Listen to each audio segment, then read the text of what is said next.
Welcome to the Confident Dad podcast. So glad to have you with us today. My name's Dan Tinquist, your host, and it is a privilege to be with you today. We'll begin this episode like we do every single episode, reminding ourselves what's true about fatherhood or what we want to be true about our fatherhood journey. Say it with me. I'm the only one who can fulfill the father role I have, so I choose to do it well.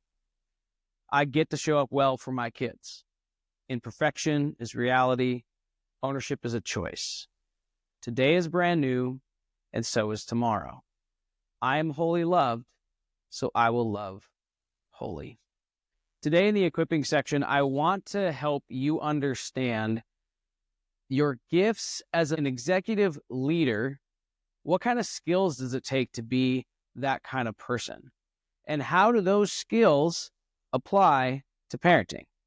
Most of the time, people assume that those are two separate skill sets. And so then you can only really be good at one. You'll either be a really good parent, and at work, you won't really advance. You can't climb the ladder. You can't become the CEO or the president or whatever of your company because I'm a really good dad, so I can't actually do the things in the business. And then some people would assume that, like, I'm going to focus on my career. I'm going to get really, really good, and I'm going to execute on all the skills.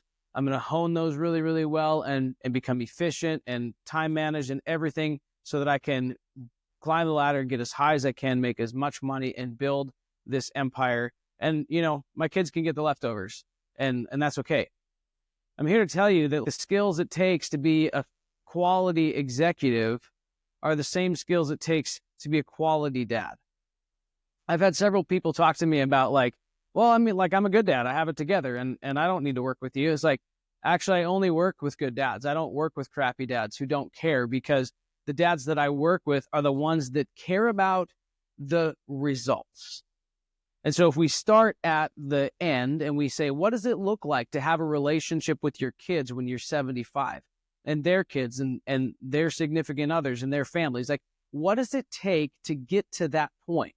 Similar to in business, if you look down the road and you think, how am I going to get to a place where I can build a legacy and hand this off to my kids someday? It requires a lot of thinking, dreaming, planning, and executing. And the same thing is very, very true in the parenting realm.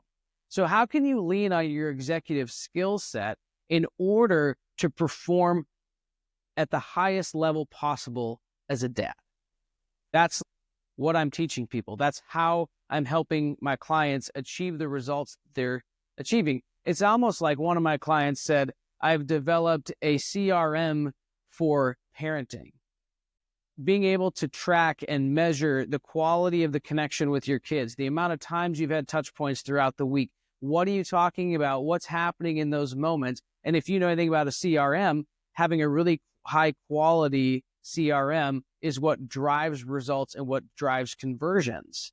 Now, here we're not looking for conversion with our kids. We're looking for connection. But the same thing that drives conversion actually can drive connection. Because why do people want to buy from you? Why do they want to have your product in their life? Is because you're solving a problem. You're making their life better. You're doing the things for them they don't feel like they can do for themselves. And you're offering them a service that makes a big difference in their lives. Don't you think that same kind of thing can happen within your family?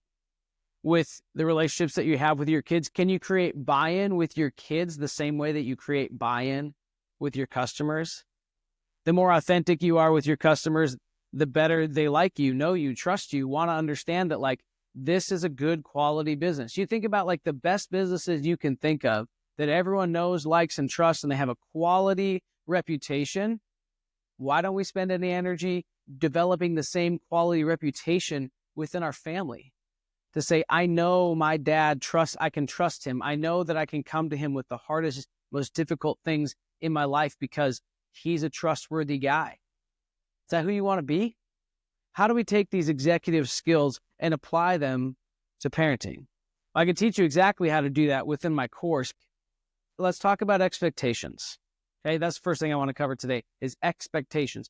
When you are a manager or a trainer and you're working in your office and you meet with adults who are brand new to something, you probably have childlike expectations for them. You're like, hey, you're going to come in here. You don't know anything. I'm going to have to show you multiple times, and hopefully you can catch up and we'll get there. But it starts with childish expectations, and those expectations rise as the employee performs and learns and grows.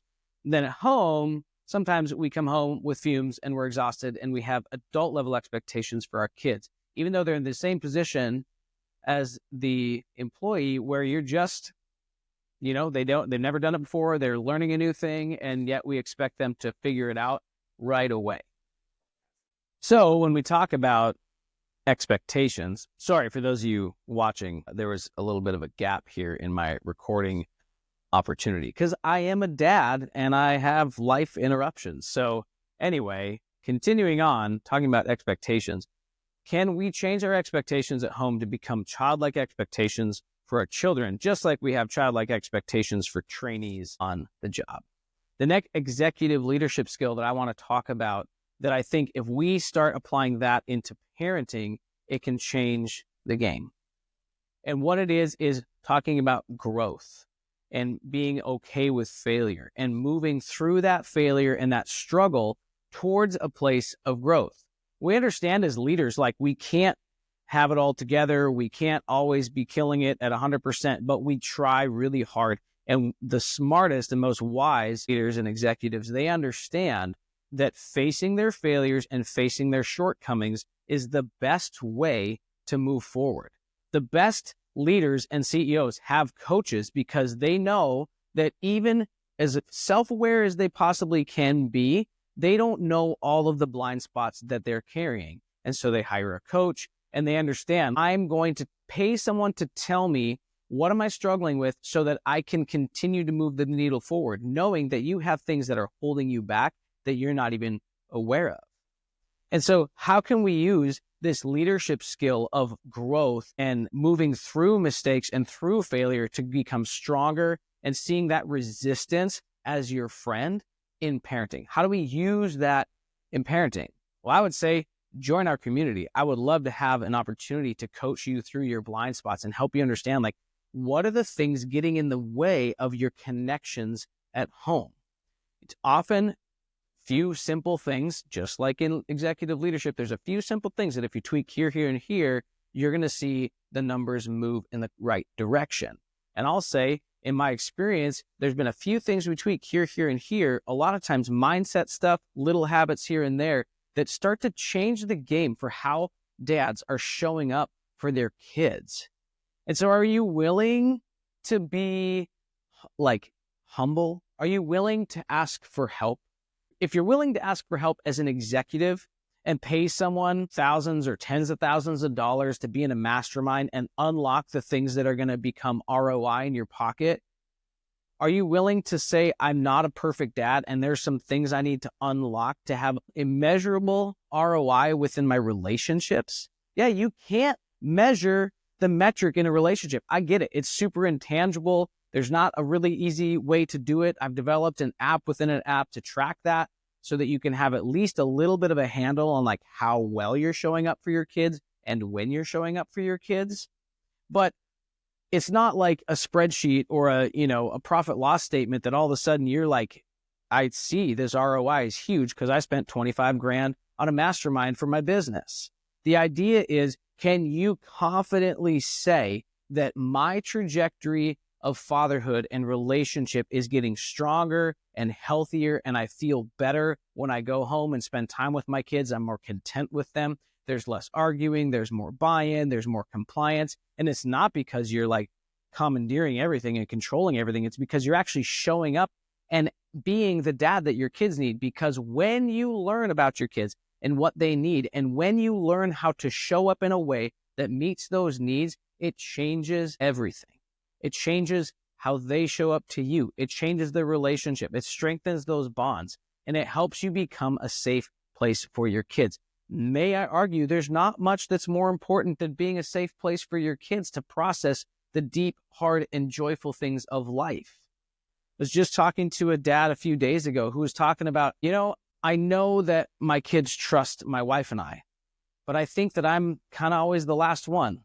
And I don't like that. And I don't want to be the last one. I want to be the first one, or at least be willing to be the first one for them to show up to when they have issues or they have stuff that they're going through that they want to process. I want to be a safe place for my kids. What a great way of measuring ROI, to say I'm no longer number 2 or 3 in their life to come to. I'm tied with mom for first place, to be the place that they come to when they're looking for advice, or they're looking for someone to listen, or they're looking for space to just hold whatever they're going through. So, are you willing to swallow your pride? Are you willing to do the thing you need to do to become the dad your kids need, and learn about your blind spots, learn about where you need to grow? The last executive leadership skill that I want to talk about is mindset.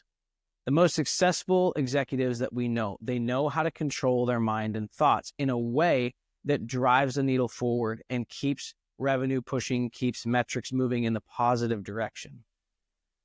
What are you doing in your mindset as a dad? Are you reminding yourself what is true, like we do at the beginning of every single episode? Have you developed a soundtrack for yourself as a dad to say, this is how I'm going to show up day in and day out for my kids? It's normal in business. It's normal as an entrepreneur. It's normal as someone who is high achieving and wanting to kill it at work. So why don't we do it at home? Why don't we submit ourselves to the process and say, I'm going to remind myself what is true day in, day out, morning and afternoon and evening, and say, this is what's true. I'm becoming the dad that my kids need. I'm showing up well for my kids. When they need something, they come running to me instead of running away from me. When they make a mistake, they come running to me instead of running away from me. If that's what you want in your fatherhood, speak it out loud. Do the mindset work that you do with your business, with yourself as a dad. And really, if you're already doing it in business, you already have a soundtrack that you're living by, a thing that you are aspiring to, throw in just a couple of lines into that daily anthem or that daily reset to say, what are the couple things about being a dad my kids need do I need to live into? Because when you speak it out loud and your brain hears it, your ears hear it, and you're using your whole body, what it does is you start to live into that. We see it all over the place. We know leadership coaches and speakers and teachers and all that. They know that like the way of your thoughts is the way of your life. And so how are you thinking? What is your mindset around fatherhood? Can you use that executive leadership skill of mindset to train yourself to become the dad your kids need? So today, I hope you feel empowered. I hope you understand that like it's within reach. It's right there. You could take these executive leadership skills that you've developed and you can apply them into your parenting, and it starts to not just change your life in how revenue goes and your business goes and is growing. It starts to change how you show up for yourself and how you show up for your kids. So can you adjust those expectations so your kids don't feel like it's impossible to please you? Can you adjust your mindset so that you know I'm going to show up as well as I can today for my kids, and I'm continue to have conviction to say I'm showing up well today, I'm speaking it out loud, and I'm living my life in a direction of becoming the dad my kids need? And are willing to swallow your pride, maybe hire a coach or do whatever you need to find those blind spots as a dad so that you can unlock the ROI that is immeasurable of having healthy, secure, beautiful relationships at home where trust and joy and unity on a common mission, a common goal. You're all on the same direction, just like your business should be, living it at home. So I hope you feel empowered today to take some of those skills I'm sure lots of you are really, really good at and apply them to yourself as a father. We'll see you in the next episode.